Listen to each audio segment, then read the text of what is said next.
జయ ఏకాదశి వ్రత కథ. ధర్మరాజు శ్రీకృష్ణుడితో, ఓ ప్రభు, మాఘమాసంలో శుక్లపక్షంలో ఏకాదశి వెనుక ఉన్న కథ ఏమిటి? ఈ ఏకాదశి నాడు ఉపవాసం ఎలా పాటించాలి? ఎవరికి పూజ చేయాలి అని అడుగుగా, శ్రీకృష్ణుడు, ధర్మరాజా, జాగ్రత్తగా విను. మాఘమాసంలో శుక్లపక్షంలో వచ్చే ఏకాదశిని జయ ఏకాదశి అని పిలుస్తారు.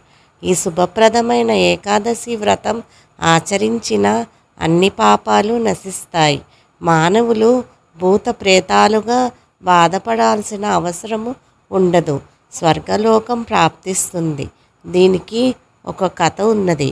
ఒకసారి ఇంద్రుడు, ఇతర దేవతలు కలిసి పారిజాత పుష్పాలతో చాలా అందంగా సుగంధభరితంగా ఉన్న నందన అడవిలో విహరిస్తూ ఉన్నారు. 50 కోట్ల గంధర్వుల రాజు అయిన ఇంద్రుడు తమను అలరించడానికి అడవిలో ఒక నృత్య కార్యక్రమాన్ని ఏర్పాటు చేశాను. గంధర్వుల అధిపతి పుష్పదంత్ మరియు ఇంద్రుని సభలోని ప్రధాన సంగీతకారుడు చిత్రసేనుడు, అతని భార్య మాలిని కూడా ఉన్నారు. పుష్పదంతుని కుమార్తె పుష్పవంతి మరియు చిత్రసేనుడు మాలిని కుమారుడు మాల్యవానుడు.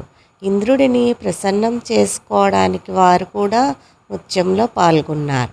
పుష్పవతి సౌందర్యము చూసిన మాల్యవాన్ ఒకసారిగా మంత్రముగ్ధుడైనాడు.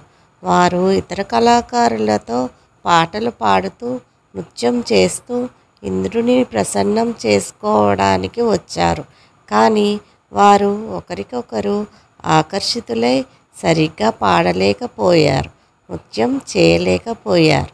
ఇంద్రుడు ప్రదర్శనలో ఏర్పడిన అపశృతి పట్ల కోపంతో, పనికిరాని మూర్ఖులారా, మీరు ఒకరిపై మరొకరు వ్యామోహంలో మునిగిపోయి నా కోసం పాడినట్లు నటిస్తున్నారు.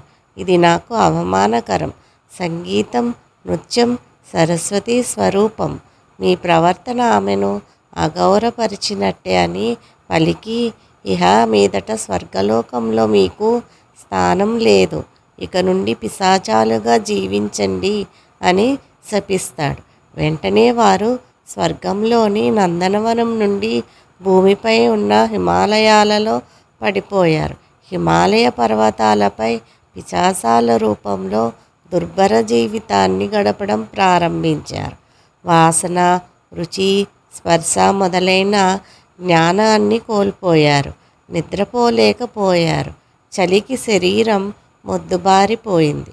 ఒకరోజు వారిరువురు, మనము గత జన్మలో చాలా పాపాలు చేసి ఉంటాము, అందుకే మనకు ఈ దయనీయమైన మరియు భయంకరమైన జన్మ వచ్చింది.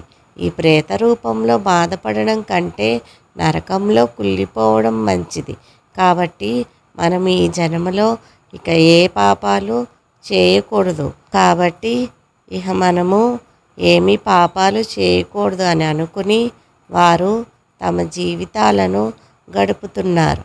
ఒకరోజు హిమాలయాలలో తిరుగుతూ ఆహారం ఏమీ లభించకపోవటంతో ఏమీ తినలేదు.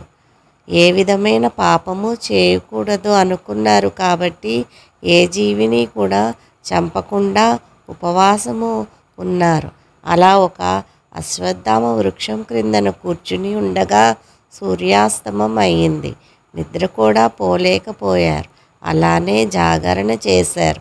వారి అదృష్టంచే ఆ రోజు జయ ఏకాదశి అవడం వలన ఏకాదశి వ్రత ఫలితము లభించింది.